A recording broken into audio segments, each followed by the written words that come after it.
Bonjour, je suis Andréane Parent. Aujourd'hui, je vous présente le poster qui s'intitule « Organisateurs communautaires et développement des communautés », le cas du C3S de la Vieille-Capitale. Le poster présente les résultats de ma thèse de doctorat. Dans le cadre de ma thèse, je me suis intéressée à l'influence de la stratégie de soutien au développement des communautés inscrite dans le Programme national de santé publique sur la pratique des organisateurs communautaires de C3S.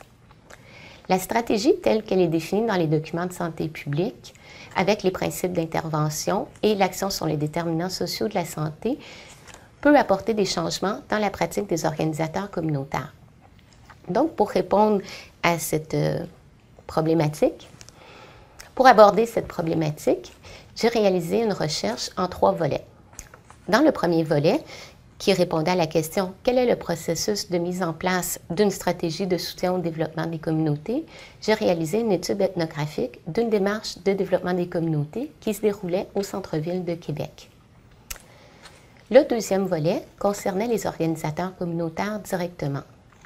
J'ai répondu à la question « Quels sont les changements suscités dans la pratique des organisateurs communautaires par l'intégration de la stratégie de soutien au développement des communautés ?»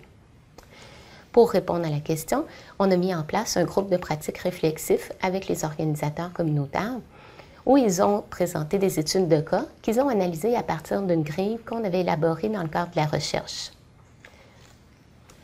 Pour le troisième volet, qui répondait à la question « Quels sont les facteurs qui favorisent ou nuisent à l'intégration de la stratégie de soutien au développement des communautés dans la pratique des organisateurs communautaires de C3S ?»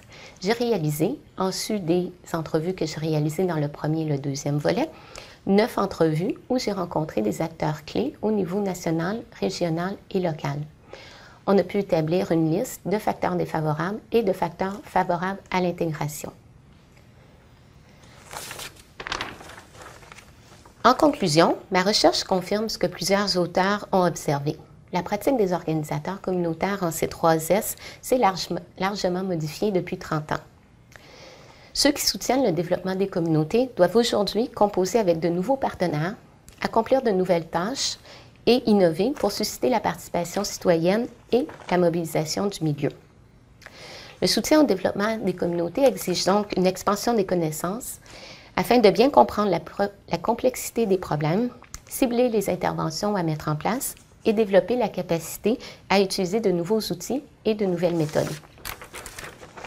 La valorisation de la recherche en organisation communautaire et en santé publique, à partir de cadres conceptuels inter- et transdisciplinaires, permettrait de mieux aborder le soutien au développement des communautés. Merci.